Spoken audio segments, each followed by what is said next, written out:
Vamos abrir a palavra de Deus, Gênesis capítulo 19, versículo 23 a 26. Saía o sol sobre a terra quando Ló entrou em Zoar. Então fez o Senhor chover enxofre e fogo da parte do Senhor sobre Sodoma e Gomorra, e subverteu aquelas cidades e toda a campina, e todos os moradores das cidades e o que nascia na terra. E a mulher de Ló olhou para trás e converteu-se numa estátua de sal. Esta é a palavra de Deus. Mantenha a Bíblia aberta nesse texto que estaremos estudando hoje. Queridos irmãos, no sermão anterior nós estávamos falando sobre a atitude de Ló e os riscos que Ló trouxe para a sua família. Nós vimos que Ló cometeu alguns erros muito tremendos na vida dele. Apesar de ter sido um homem que experimentou todas as coisas de Deus na vida, ele participava da adoração com Abraão, ele participou do chamado de Abraão. Abraão o trouxe, foi o único sobrinho que a Bíblia relata que Abraão tenha trazido com ele, lá da Mesopotâmia, uma viagem longa. Ele viu os sinais de Deus maravilhosos sobre a vida de Abraão, sobre a sua família, porque Sara, aos 90 anos de idade, recebe a palavra de Deus, que diz que ela vai engravidar. Seria alguma coisa muito cômica se nós pensássemos numa pessoa de 90 anos hoje também, dizendo, eu vou me engravidar. Mas a palavra de Deus nos diz que apesar de todas essas experiências, de caminhar com as coisas de Deus, com o povo de Deus, a Bíblia nos diz que Ló foi cometendo alguns erros severos na vida, e isso trouxe muitas consequências sobre ele e sobre as suas gerações. Nós vimos que Ló decidiu apenas pelo que viu, porque Gênesis 13 fala-nos que ele levantou os olhos e viu toda a campina de Moabe, e ele ficou impressionado com aquilo que ele via, né? A Bíblia nos mostra também que ele decidiu por razões econômicas, sem considerar o seu tio, porque o tio tinha prioridade pela idade que ele tinha em decidir para onde iria. Não era uma decisão dele, mas ele estava com os olhos tão encharcados com a possibilidade de ganhar dinheiro, apesar de já ser um homem rico, que ele não hesitou. Alguém disse que perguntaram para Rockefeller, quando ele era o homem mais rico do mundo, quanto de dinheiro a mais o senhor quer? Ele disse, só um pouquinho a mais. Então a verdade é que parece que quem ganha muito dinheiro vai ficando cada vez mais ambicioso por ter mais, e foi o caso de Ló. E Ló pega a sua família, sua esposa, as suas duas filhas, e vai para uma cidade que a Bíblia nos descreve em Gênesis 13, que a cidade de Sodoma e Gomorra era de homens maus e grandes pecadores contra o Senhor. Ele expõe a família dele a uma situação absolutamente complexa, e ele toma essa decisão também sem considerar a Deus. Resultado, nós vimos na semana passada que ele acabou se envolvendo com as próprias filhas e gerando um povo, os amonitas e os moabitas, dois povos, que se tornaram um dos povos mais complicados na caminhada do povo de Deus. É um povo que está perto das alianças, porque cresceu dentro da igreja, cresceu ouvindo as coisas de Deus, porque Ló sabia de tudo isso. Ele ouviu essas coisas e viu essas coisas e de alguma forma deve ter comunicado isso às suas gerações, mas o fato é que esses dois povos se tornaram opositores ferrenhos do povo de Israel. Eles não podiam entrar no templo, foram proibidos por Deus entrarem no templo, e desta geração de Ló, com as suas duas filhas, surgiram dois povos extremamente complicados. Os moabitas eram conhecidos entre o povo de Israel por ter meninas de péssima conduta, e quando Balaão quis amaldiçoar o povo de Deus e não conseguiu, aquele grande macumbeiro lá de Números 23, diz a Bíblia que ele falou para Balaque, eu não consigo amaldiçoar, mas bota as moabitas aqui dentro, no meio do povo, e você vai ver o que vai acontecer. E aquelas meninas prostitutas desceram e vieram habitar com o povo de Israel, pagos por Balaque, e aí a doença alastrou-se no arraial israelita, e milhares de jovens morreram por causa de doenças e de envolvimento com essas meninas que não valiam nada. Ou seja, quando Ló tomou aquela decisão, ele nunca podia imaginar onde iria chegar as decisões dele. Assim como nós hoje, ao tomarmos nossas decisões, a gente precisa considerar seriamente o que é que vai acontecer com os meus filhos se eu tomar essa decisão hoje. O que vai acontecer com os filhos dos meus filhos e com os filhos que ainda hão de nascer, porque o Salmo 78 fala que a gente tem que cuidar dos filhos que ainda hão de nascer, gente que você não conhece ainda e que talvez você não vá conhecer. Como é que nós podemos fazer isso aí? Nessa manhã eu queria falar um pouquinho também sobre a mulher de Ló. E é interessante porque a Bíblia fala nesse texto aqui sobre a mulher de Ló, e Jesus vai fazer uma advertência severa lá no Novo Testamento, quando ele está falando sobre a volta do Filho do Homem. Ele diz: lembrai-vos da mulher de Ló. Jesus não queria que nós esquecêssemos as lições e os resultados, as implicações da atitude da mulher de Ló, para que nós também estivéssemos atentos. O que aconteceu com a mulher de Ló? A Bíblia nos diz aqui no capítulo 19, que ela foi com Abraão, parece que ela foi, mas o coração dela ficou. Porque na medida em que iam, e a Bíblia nos fala que Ló também demorou-se, mas na medida em que iam, ela cada vez mais ela parava. E o anjo tinha dado uma ordem bem clara: não dá para olhar para trás. Caminhem firmes para Zoar. Não olhem para trás.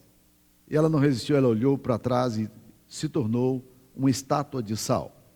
O Dr. Russell Shedd, comentando esse texto, diz que o texto aqui de olhar para trás, essa expressão, olhar para trás, literalmente no hebraico, ela tem a ideia de demorou-se. A mulher de Ló se torna para nós um paradigma de uma pessoa que, de alguma forma, ela fica estagnada na sua história e para na sua história.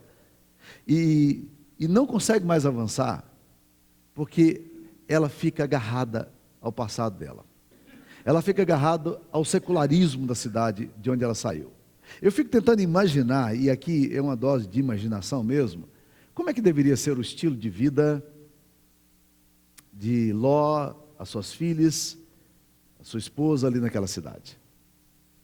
A Bíblia nos diz que Ló era muito rico.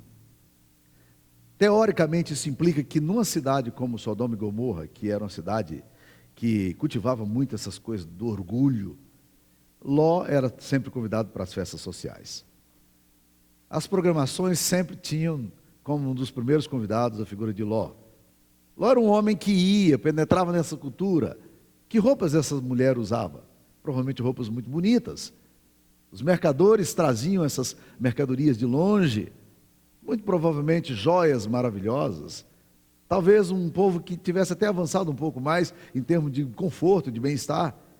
E a Bíblia nos diz que a esposa de Ló, ela demora-se, ou ela olha para trás, porque os olhos dela não estão adiante das possibilidades de Deus, nem na salvação que Deus tem para ela, mas os olhos dela agarram na secularização e naquela cultura da cidade que aprende. Eu fico tentando imaginar para mim hoje, e é uma pergunta que eu fiz ao meu coração durante o tempo em que eu preparava essa palavra. Eu fico pensando no meu coração: o que é que pode segurar a minha vida na caminhada da minha salvação hoje? E a gente sempre pensa em coisas pecaminosas, assim, censuradas pela palavra de Deus de forma explícita. E como nós temos uma moral sexista, a gente sempre pensa logo na sexualidade, nos desvios, nas patologias. Mas eu fico imaginando que eu acho que os grandes entraves da nossa alma hoje são nada mais, nada menos do que aquilo que Jesus fala dos cuidados deste mundo. Cuidados do mundo, olha que expressão vaga. Quais são as coisas que podem prender o meu coração? Entretenimento? Talvez? Conforto? Talvez, não são coisas boas? Bem-estar? Posição social? O que pode prender a minha alma? O que pode amarrar a minha vida nessa questão da secularização e da cultura da minha cidade, da minha realidade, do meu povo? Hebreus capítulo 12, 2 fala o seguinte: desembaraçando-nos de todo o pecado e do peso que tenazmente nos assedia, corramos com perseverança a carreira que nos está proposta. Duas coisas: desembaraçar do pecado, e esse você pode nomear de uma forma muito clara, mas desembaraçar também do peso.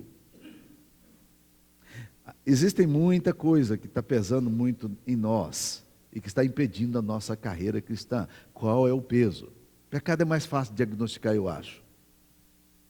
apesar de ser tão complicado para a gente largar.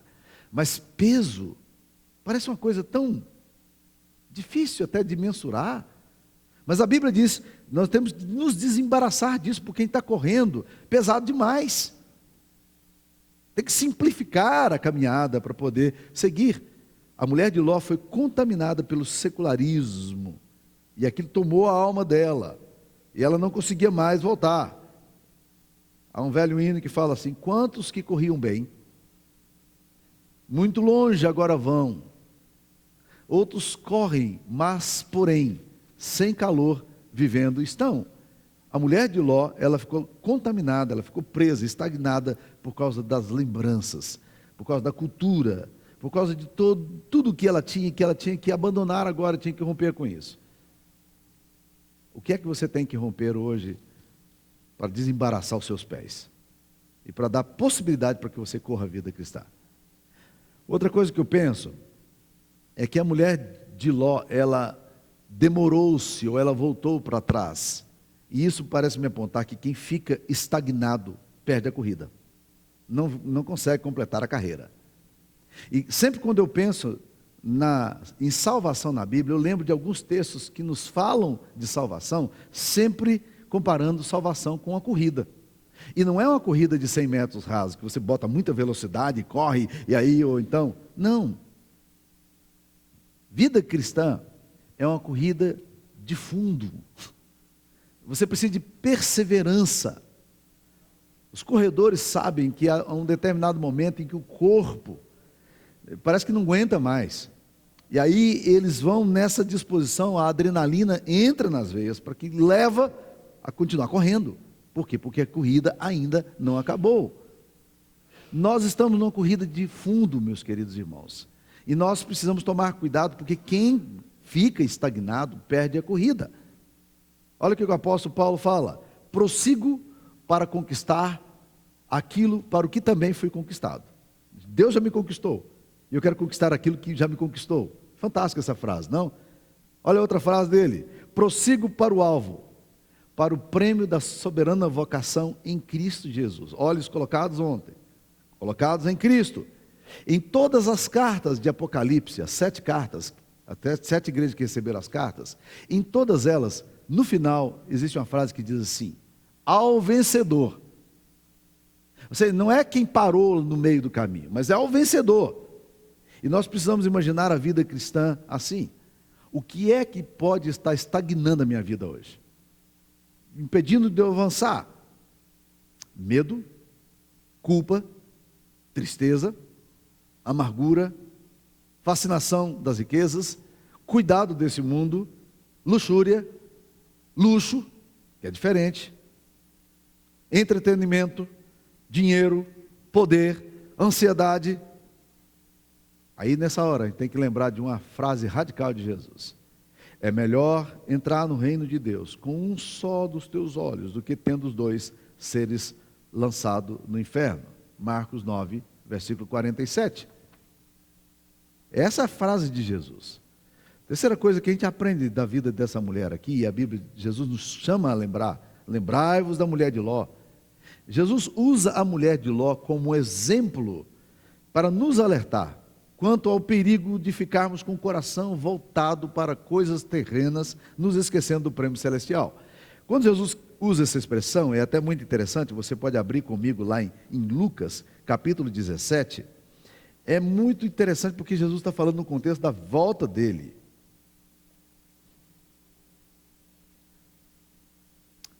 Lucas 17, versículo 30.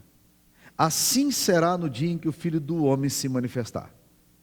Naquele dia, quem estiver noeirado e tiver os seus bens em casa, não desça para tirá-los. Curioso isso aqui. Quem estiver noeirado, não desça para tirá-los. Não vai atrás dos seus bens que ficaram para lá, não. De igual modo, quem estiver no campo, não volte para trás. Aí ele usa a expressão clássica: lembrai-vos da mulher de Ló. Quem quiser preservar a sua vida, perdê-la-á. E quem a perder, de fato, a salvará. Lembrai-vos da mulher de Ló. Ele fala de pessoas que ao ver a vinda de Cristo se aproximando, elas resolvem voltar atrás para apanhar os bens delas. Elas não querem se desvencilhar dos bens que elas possuem. Há uma história muito conhecida de um rico negociante que, muitos anos atrás, descendo nas barcaças do rio Mississippi, ele estava com muito ouro, porque ele ia fechar um grande negócio, rio abaixo, quando veio um temporal, e aquele barco começou a afundar. E o desespero tomou conta de todos. E todo mundo começou a ficar desesperado, e o barco não tinha jeito mesmo, eles estavam no meio do rio, estavam numa noite, estavam no meio da tempestade, e aí veio a ordem para todo mundo sair do barco, e o barco ia embora. E aquele homem, muito ouro, o que ele fez? Ele começou a colocar ouro no bolso dele. Estava de casaco, colocou o ouro no casaco, no bolso da calça, e foi enchendo de ouro o máximo que ele podia, porque ele não podia perder o ouro que ele tinha. Você sabe o final da história, não é muito difícil imaginar. Dias depois encontraram esse homem no fundo do rio, com seus bolsos cheios de ouro. É isso que Jesus Cristo está falando para nós. Lembrai-vos da mulher de Ló, não volta para trás. Avança, meus queridos irmãos. Quem fica para trás fica estagnado, não ganha corrida, se embaraça todo. E esse é um alerta muito forte para os nossos dias. Por isso que Jesus vai dizer também: por isso, ficai também vós apercebidos, porque a hora em que não cuidais, o Filho do Homem virá. O autor aos Hebreus diz: com efeito tendes necessidade de perseverança, para que, havendo feito a vontade de Deus, alcanceis a promessa, porque ainda dentro de pouco tempo, aquele que vem virá e não tardará. Todavia, o meu justo viverá pela fé. E se retroceder nele, a minha alma nele não se compraz. Mas nós não somos daqueles que retrocedem para a perdição. Somos, entretanto, da fé para a conservação da alma. A exortação da palavra de Deus é bem clara. Lembrai-vos da mulher de Ló. Lembrai-vos da mulher de Ló. Vamos curvar as nossas cabeças e vamos orar. Pai, é tão fácil, Pai, nos perdermos na nossa caminhada com coisas que em si mesmas são tão boas. Nosso conforto, nosso luxo, os nossos bens, nosso bem-estar,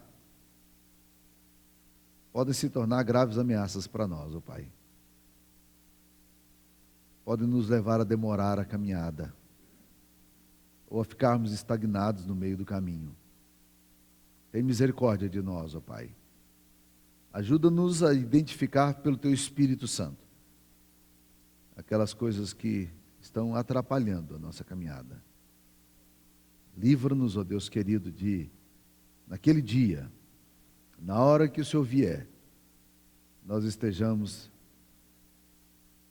desapercebidos, ou nos descuidemos, ó Pai, ainda mais, com tudo que a gente tem que deixar para trás, e a gente não queria deixar. Tem misericórdia de nós e nos ajuda. Nós oramos em nome de Jesus.